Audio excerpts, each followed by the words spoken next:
Graça, paz e alegria, queridos. Que maravilha.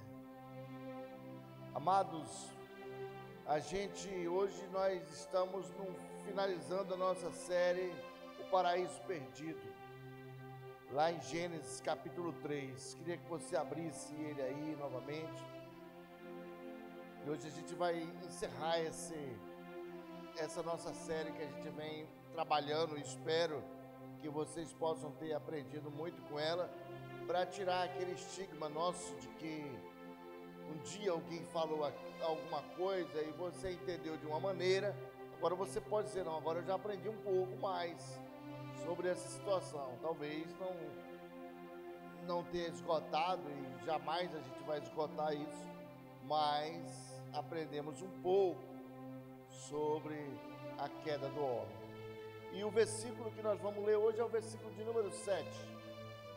Amém, queridos? Vamos fechar nossos olhos. Pai, em nome de Jesus, nós te damos graças, Senhor, por esse momento maravilhoso. Abençoa todos que estão nos acompanhando, os irmãos, aqueles que estão conosco, nossos convidados e aqueles que de alguma forma estão assistindo este culto, Pai. Estão participando desse culto. Tem misericórdia de nós, que a tua boa mão, Senhor, esteja sempre conosco. Tira a dor, o cansaço, o enfado, a preocupação, a ansiedade. Tira tudo que não presta, meu Pai. Tudo que tenta nos afastar da tua presença, nós lançamos por terra na autoridade do nome de Jesus. Torna nossas mentes leves e refrigeradas para ouvir a tua palavra. Fala, Senhor, que o teu povo escuta. Em nome de Jesus. Amém. Podeis assentar, queridos. A palavra do Senhor diz que então os olhos daquele casal se abriram e eles viram que estavam nus e entrelaçaram para si folhas de figueira para se cobrirem. Nós estamos fazendo uma releitura de Gênesis capítulo 3, o paraíso perdido, a queda do homem, a desobediência do homem, a traição do homem, o homem que um dia resolveu virar as costas para o Senhor, o homem que um dia resolveu que queria se assentar frente a frente com o Senhor, não para uma comunhão, mas para administrar esse universo. O homem que um dia resolveu que poderia ser sócio do Senhor. É desse homem que nós estamos falando, o homem que se fez de vítima quando ele viu que a coisa não estava legal. Ele fez aquele drama e disse que foi a serpente, quis empurrar a culpa para a serpente. Mas é desse homem que o Senhor diz que ele tem atitudes mal desde a sua infância. É desse homem que nós estamos falando, esse homem que passou para toda uma geração essa herança do pecado que está impregnada e que ela reflete nessa multidão, nesse povo. É desse homem que nós falamos essas últimas semanas. O homem que um dia quis passar rasteira em Deus. E ele achou que a inteligência dele era maior do que a inteligência de Deus, ou quem sabe igual à inteligência de Deus. Baseado num argumento, numa falácia. Baseado numa falácia, ele entra no argumento e ele se dá muito mal, queridos. E parece que ele não aprendeu, e ao longo dos anos ele vem entrando em falácias e sempre ele vem se dando muito mal. Parece que ele não aprendeu a se colocar no lugar dele. Mas a Bíblia diz que Deus foi misericordioso, programou um plano de salvação para ele, projetou um plano para que ele não ficasse preso eternamente no pecado. E hoje nós vamos falar um pouco sobre esse processo chamado salvação, essa ordem da salvação. A ordem da salvação, queridos, ela, dependendo da denominação, do teólogo, da mente do indivíduo, dependendo de quem está fazendo essa leitura, ele pode variar aí, dependendo da escola de onde ele veio, mas isso é o que menos importa para nós nessa noite. O que importa é que Deus projetou, programou, planejou uma salvação para o homem. E a gente vai trabalhar essa ordem da salvação da seguinte maneira. Ela tem alguns pontos importantes que nós precisamos aprender. Afinal, a nossa vida, a nossa trajetória com Cristo é uma grande escola. Todos os dias nós estamos aprendendo alguma coisa boa, alguma coisa nova e uma coisa proveitosa. E a primeira coisa que o homem ele deve aprender e a reconhecer nessa ordem da salvação é o chamado de Deus. A Bíblia diz que todos nós pecamos. Não pequei não, pastor, pecou. Mas eu estou com a vida arrumada, estou com a vida ajeitada. Todos nós pecamos e fomos destituídos da graça do Senhor. Todos nós pecamos, todos nós caímos, e aquele que diz que não tem pecado, a Bíblia diz que é mentiroso. Aquele que diz que não tem pecado é mentiroso. Então, a primeira coisa que a gente vai trabalhar é a questão do chamado. Deus, todos os dias, queridos, Ele prepara um banquete e Ele chama homens e mulheres para ouvirem a sua voz. Todos os dias o Senhor prepara um banquete, chama homens e mulheres para ouvirem a sua voz.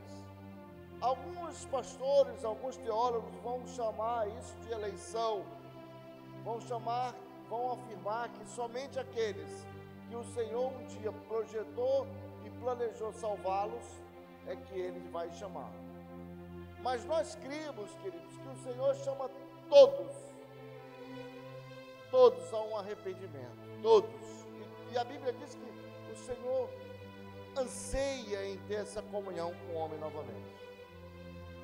Então a primeira coisa é o chamado.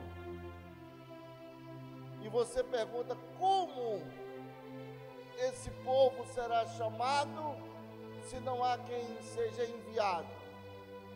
E como podemos enviar pessoas se não há quem se disponha a ser enviado? De repente a gente sabe que precisa de um chamado, que o povo precisa de um chamado. Mas de repente você ouve o Senhor chamando e você às vezes até clama, Senhor, fala comigo, Senhor. Eis-me aqui, Senhor, envia um irmão ali que eu não estou tendo tempo de fazer esse chamado. Às vezes você clama ao Senhor e diz, eis-me aqui, mas envia o irmão, eu mesmo não estou afim não. Então Deus prepara, queridos, o chamado, primeiro um chamado. E quando Ele chama, Ele não chama pequeno, grande, homem, mulher, branco, preto, azul, amarelo, índio, cor de rosa, não, Ele chama todos. Lembra lá em Mateus? Eles vão por todo mundo e preguem o Evangelho. Ensinem essas pessoas e batizem-as. E eis que eu estarei com vocês todos os dias até o fim dos tempos. Não disse, olha, só os que trabalham, só os que não têm o que fazer, os que estão desempregados. Não, todos, queridos. Todos. Talvez você diga, mas eu não tenho mesmo condições de pregar. Tem. Senão Deus dizia, tem uma turma que não pode pregar. Mas Ele não fez nenhuma exceção. Ele disse todos. Todos. Todos. E esse chamado, queridos, ele tem que impactar a tua vida e na minha. Se ele não cria esse impacto, se eu ainda tenho aquela resistência, ou preguiça, ou você está postergando, procrastinando, eu não fui chamado ainda. Opa, pastor, tem alguma coisa errada então, porque eu tenho uma preguiça lascada de evangelizar, olha. Tem algo errado mesmo, olha. Quando você realmente é chamado por Deus, você sente prazer em anunciar a palavra dele. Talvez você não tenha uma disponibilidade todo dia, mas não é possível que você não tenha um tempo para você evangelizar um irmão seu. Então a primeira coisa na ordem da salvação é o chamado. Um dia alguém pregou para você o evangelho, eu não sei quem, mas um dia alguém pregou para você. Talvez alguém orou por você, talvez alguém colocou o joelho no pó lá por você, talvez noites e noites alguém tenha orado por você, você talvez não saiba. Não, França, eu estou aqui porque foi uma consequência, não existe consequência. Alguém pagou um preço por você. Se você nunca pensou nisso, começa a pensar, quem será que pagou um preço por mim? Alguém orou por ti. Alguém rompeu uma madrugada, uma noite orando por ti. Alguém conversou com Deus por tua causa. E por essa causa você está aqui. Você não está aqui de graça. Eu achava que eu estava. Foi um convite de repente que eu recebi. Não, você não está por aqui de graça. Se você está por aqui é porque o Senhor teve misericórdia de você e te trouxe. E você ouviu a palavra, e uma vez que você ouve a palavra, isso é um chamado de Deus. Depois que você ouve a palavra vai ficar na tua cabeça, entre duas orelhas, ela vai ficar pensando ali. Quando ela desce até o coração, é porque houve o segundo passo, chamado arrependimento. Você começa a se arrepender dos seus atos. Você passa a se colocar no lugar do seu irmão com muita intensidade. Você passa a se arrepender das suas atitudes. E você se sente ali meio que dolorido por dentro.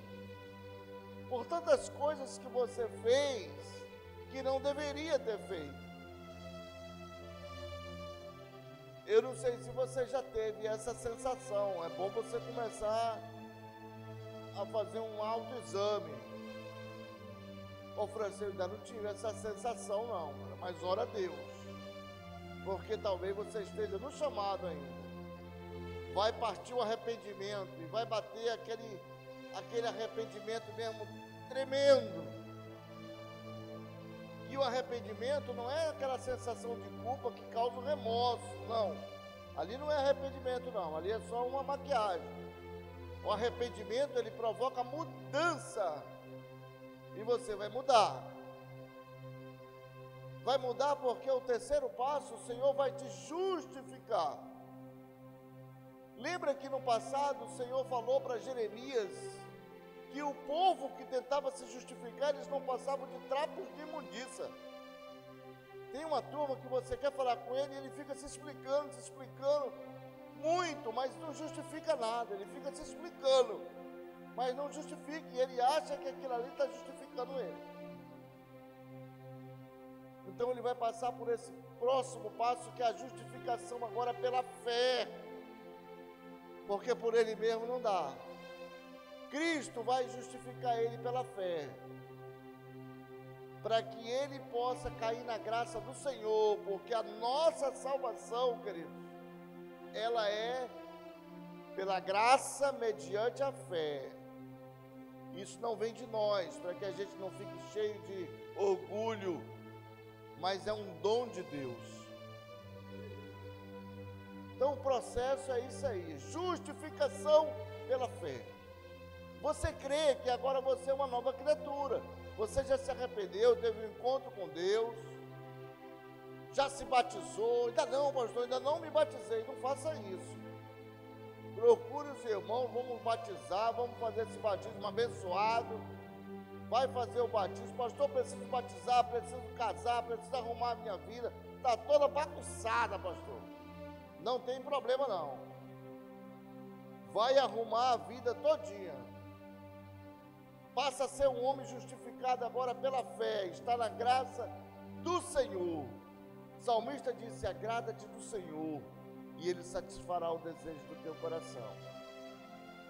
Está na graça do Senhor, está na bênção do Senhor.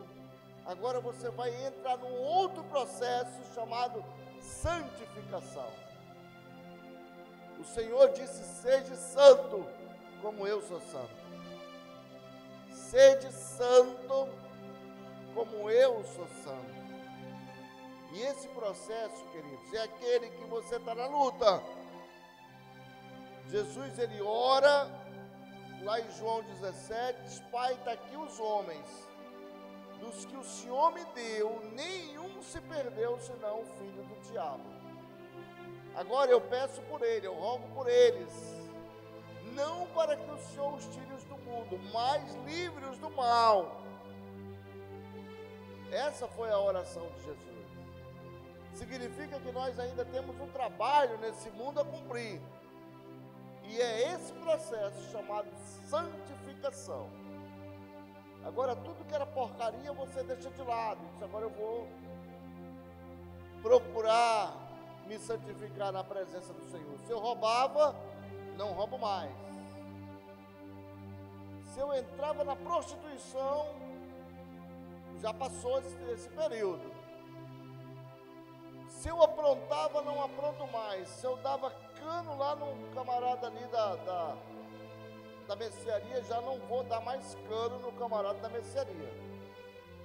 Se eu fazia alguma coisa errada, eu já não vou fazer mais. Se eu praticava alguma coisa que entristecia o coração do Senhor, eu não vou mais praticar. Eu vou procurar seguir uma vida de santidade. É difícil, França. É difícil. Há quem diga que é um milagre de Deus. Viver uma vida de santidade é um milagre de Deus. Mas esse milagre, ele tem pilares. É oração, jejum, intimidade com Deus, leitura da Bíblia. Esse é um processo que te leva à santificação. Mas se você não procura galgar esses processos, dificilmente você vai chegar a uma santificação. Você vai ser aquele cara sempre sanguíneo. E você precisa mudar, e você precisa reverter esse quadro. Santificação, queridos. Santificação pela fé. Porque se você não se santificar, a Bíblia diz que aquele que não procura se santificar, é possível que ele não veja Deus. Então, cada dia é uma luta. Quando você levanta de manhã, você já levanta enfrentando uma luta, querido. E você vai ter que ter noção disso. O cara chega comigo e diz: França, eu estou na igreja há 15 anos e ainda não parei de fumar. E nem vai parar de fumar. Porque aquilo que o homem pode fazer, Deus não vai fazer por ele. Ah, eu fumava uma carteira de cigarro, agora eu estou continuando fumando a mesma carteira de cigarro. Rapaz, ele deveria fumar 2 carteiras agora. Porque a Bíblia diz que aquele que é sujo, que se suje mais. E aquele que é limpo, que se limpe mais. Então ele está perdendo o tempo dele. Ele está perdendo o tempo dele se ele achar que um anjo vai descer do céu e vai fechar o cigarro, vai guardar o cigarro, vai esconder o cigarro dele. Esse processo é nosso, querido. Santificação pela fé. Todos os dias, santificação pela fé. É assim que funciona. A luta, ela é grande. Não é fácil servir ao Senhor. Servir ao Senhor é um milagre. E esse milagre, ele está na regeneração do homem, ele está na santificação do homem, no chamado do homem. Deus entra nesse processo de regenerar esse indivíduo. Um indivíduo todo quebrado, um indivíduo todo mal retocado. E Deus vai pegar esse camarada, vai dar uma arrumada nele, vai dar uma guaribada, vai dar uma ajeitada, ele vai ficar com cara de gente. Vai ficar com cara de gente. Mas ele tem que produzir aquele reflexo na vida de outros, querido. Ele não pode olhar e dizer, eu não vou lá naquele cara porque aquilo ali não vai. Ele tem que lembrar do que Deus fez por ele. O Senhor escrevendo a uma das igrejas do Apocalipse, ele vai dizer, lembra-te de onde tu caíste, arrepende-te e volta-te ao teu primeiro amor. Muitas vezes nós queremos só para nós e esquece o próximo. E está errado, queridos. Então, todos os dias é uma luta, queridos. Todos os dias você tem que matar um leão. Todos os dias você tem que superar aquele seu próprio dia e ser melhor do que o dia anterior. E no final do dia você vai dizer, hoje eu fui melhor do que eu fui ontem. E assim caminha a vida, querido. Se jogava lixo no igarapé, não joga mais, cara. Se destruía aí a vizinhança, não destrua mais. Se perturbava o povo lá com aquele som terrível, não faça mais isso. E você vai mudando, você vai virando gente, querido. Vai se transformando, vai se arrumando, vai se organizando. E Deus vai lhe dando graça todos os dias. Vai chegar um ponto que a pessoa vai olhar para você e dizer, rapaz, eu não conheço mais esse camarada, ele não era assim. Não era desse jeito não, esse camarada mudou, essa mulher mudou. Mudou muito. É porque ela está refletindo a imagem de Cristo, queridos. E quando você chega nesse nível, você já tem uma intimidade formada com Deus. Aquele Adão e aquela Eva que queriam se sentar na mesa da diretoria, ficaram para trás, querido. Hoje você é um novo homem, uma nova mulher, tem uma mentalidade diferente, sabe que você hoje só é o que é, pela misericórdia do Senhor Jesus, que nos tirou daquele lamaçal de pecado, daquela vida que não tinha saída. O Senhor te abraçou e te juntou novamente, e colocou debaixo das suas asas, como coloca uma galinha com seus pintos ali. É isso que o Senhor vai dizer. Quantas vezes eu quis juntar vocês, como uma galinha junta seus pintinhos debaixo de suas asas, mas vocês não quiseram. O Senhor, Ele te fez, me fez, nos fez para ter comunhão conosco. Não foi para ser sócio, todo mundo ser um do outro, não tem nada a ver, você está misturando as coisas. O Senhor nos fez para que nós tivéssemos uma plena comunhão com Ele. E depois que você passa por esse processo de santificação, queridos, existe um último estágio chamado glorificação. É quando nós concluímos o ciclo nessa terra. Então nós vamos ao paraíso que o Senhor tem preparado para nós. Essa é a nossa esperança, querido. Essa é a nossa glória. Esse é o nosso galardão. Então você precisa estar preparado para quando você chegar diante do Senhor, não chegar de mãos vazias. Não se apresentar diante do Senhor de mãos vazias. Porque a Bíblia diz que todo joelho se dobrará e toda língua confessará que o Senhor Jesus é o Senhor. Então nós não podemos chegar de mãos vazias. Eu não sei qual é a sua dor, qual é o seu choro hoje, qual é o seu lamento. Pessoas partindo, pessoas sendo tragadas diariamente aí, com o coração duro, pessoas sofrendo, chorando.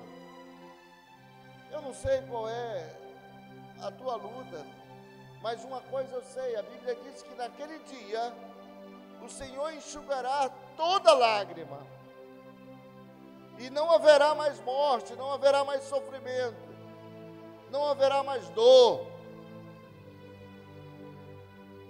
Essas coisas, elas já passaram. Não vai haver mais nenhum acusador contra você, querido. Apocalipse capítulo 21, versículo 4. O Senhor enxugará toda a tua lágrima, e não haverá mais dor, não haverá mais sofrimento, e não haverá mais choro, e a morte já não existe mais. Mas não compareça diante do Senhor com as mãos vazias, porque um dia o Senhor vai fazer uma pergunta para você: onde estão as tuas obras? Onde estão os teus frutos? E esses frutos, queridos, essa obra, ela tem que ser praticada agora. Ela tem que ser vivida agora. Sabe quantas pessoas por dia você conversa? E quantas pessoas por dia você fala do Senhor para ele? Para ela, sei lá. É necessário, amados, mais entrega. É necessário que nós tenhamos mais entregas. Esses dias eu ouvi uma senhora dizer que ela não prega o Evangelho porque ela tem uma depressão profunda e ela fica em casa quase que o dia inteiro. Eu duvido, queridos, se ela se levantar de manhã, tomar um banho, trocar roupa e caminhar atrás de um trabalho, se as coisas não começam a mudar para ela.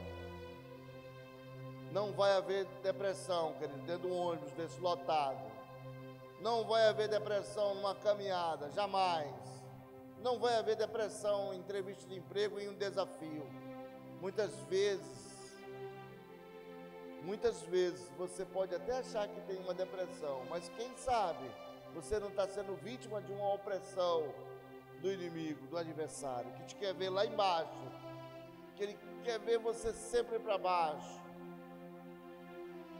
Eu não estou dizendo que não exista depressão. Claro que existe. O que eu digo é que se você quer sair dessa, levanta cedo, querido. Faça como um leão, dê uma balançada na juba, tome um banho, escova aí o cabelo, penteia os dentes e caminha para frente. É assim que funciona. Tem um ditado aí: escova o cabelo e penteia os dentes e caminha para frente. E vai em busca da caça, querido. Não tem depressão no mundo que resista, vai cair fora. Faz um propósito com o Senhor. E você diz: Senhor, eu quero uma nova vida, não estou mais nessa de ficar o dia todo aí pensando besteira, com a mente atrelada, vendo bobagem. Não, quero mudança.